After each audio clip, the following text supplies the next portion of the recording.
오늘은 슬개골 탈구 수술 중에서 활차구 성형에 대해서 알아보려고 해요. 활차구 성형 수술이라고 하는 거는, 활차구라고 하는 건 이 부분을 말해요. 슬개골이 움직이는 거예요. 마치 비행기 활주로처럼 슬개골은 이 비행기 활주로를 위아래로 움직이게 만들어 주셨어요. 움직여야 되다 보니까 마찰이 없어야겠죠. 일반 뼈에 움직이면 얼마나 아플까요? 그래서 일반 뼈 위에 하얀색 연골, 우리가 도가니 같은 이런 연골 물질로 코팅을 해주신 거예요. 그래서 그 위를 이렇게 슬개골이 움직여요. 그러면 통증이 없이 무릎을 폈다 구부렸다를 할 수가 있어요. 슬개골 탈구가 된 아이들 중에서는 많은 아이들이 이 활차구라고 하는 곳이 변형되어 있어요. 원래는 이렇게 홈이 예쁘게 있어야 되는데 이렇게 홈이 없는 아이들이 있어요. 왼쪽 사진에서 보는 것처럼 홈이 있어야 되는데 오른쪽 사진처럼 홈이 없는 아이들이 있어요. 오른쪽 사진처럼 홈이 없는 아이들은 왼쪽 사진에 가깝게 만들어 줘야 돼요. 그런데 이미 일반 뼈 위에 연골을 코팅해 주신 건데 이 연골은 재생이 안 돼요. 그러다 보니 슬개골이 빠지니까 슬개골이 빠지지 않게 하기 위해서 이 부분을 확 세게 파내고 슬개골을 안쪽으로 넣고 세게 꼬매는 이런 수술을 하게 되면 처음에는 되게 만족스러울지 몰라요. 수술 잘 됐어. 난 잘한 거야. 그런데 아이가 몇몇 계속 걷다 보면 금방 다시 빠져요. 왜냐면 계속 강조하는 것처럼 귀에 이제 지겨우시죠. 슬개골 탈구는 슬개골 탈구 자체가 중요하지 않아요. 뒷다리 전체 정렬이 중요해요. 고양이들 다 일기로 빠지고요. 슬개골 탈구 1기, 2기를 갖고 있는 많은 아이들 중에서 적어도 절반은 잘 살아요. 그런데 뒷다리 전체 정렬이 틀어진 아이들은 관절염을 최소화하기 위해서 추가적인 무릎 손상을 최소화하기 위해서 통증을 줄이기 위해서 수술이 필요할 수 있겠죠. 그런데 그 수술 중에서 이 활차구 성형, 홈을 만드는 수술, 이거를 꼭 해야 되냐?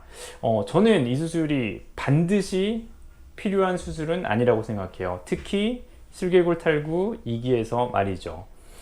이 활차구라고 하는 거는 이렇게 홈이 고랑처럼 있어서 슬개골이 움직이는 건데 왼쪽 사진에 보이는 것처럼 이렇게 홈이 없는 아이들은 처음부터 이렇게 태어난 것일 수도 있지만 더 많은 경우는 2차적인 결과예요. 어떤 2차적인 결과냐면 슬개골이 빠져 있는 상태로 이렇게 계속 지내는 거를 슬개골 탈구 3기 이상의 환자들이라고 하죠. 24시간 빠져 있는 이런 아이들은 이 부분이 리모델링, 변형이 일어나게 돼요. 어떤 변형이냐면 이 부분을 누르는 압력이 사라지다 보니까 이렇게 홈을 만들어 주셨는데 오른쪽 사진처럼 서서히 평평해지기 시작하고 평평해지는 거예요. 그래서 슬개골 탈구 수술 중에서 활차구 성형 수술은 슬개골 탈구의 원인을 교정하는 게 아니죠. 1차 원인을, 본질을 교정하는 게 아니라 2차로 생긴 결과를 치료하는 거란 말이에요. 그래서 슬개골 탈구 2기 환자들 중에서는 생각보다 활차구가 괜찮은 아이들이 많아요. 심지어 3기 아이들 중에서도 활차구가 생각보다 정상인 경우의 아이들이 많아요. 그런 경우에 야, 활차구 성형은 당연히 해야지 하고 수술을 하게 되면 어떤 단점이 있냐면 이 연골은 재생이 안 되거든요. 무릎 관절 안에 수의사가 관절의 손상을 일으킬 수밖에 없는 수술이에요. 다만 그게 이득이 더 클 때는 반드시 해야 돼요. 여기 오른쪽 사진에 보이는 아이들처럼 홈이 아예 없을 때는, 홈이 현저하게 없을 때는 어쩔 수 없어요. 이때는 활차구 성형을 해야지 슬개골이 안 빠지는 게 맞아요. 3기 이상에서 아니면 외측 탈구에서 이런 경우가 되게 많고요. 그런데 많은 환자들은 왼쪽과 같은 경우가 많아요. 특히 슬개골 탈구 2기에서 홈이 어느 정도 있어요. 그럼에도 불구하고 활차구 성형을 저도 많이 했어요. 한 이유는 하나예요.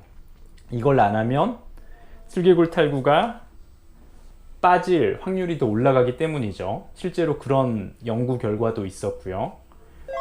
이렇게 이걸 슬개골이라고 봤을 때 이 슬개골이 이렇게 위치하는 것보다는 이렇게 위치하는 게 안 빠지겠죠.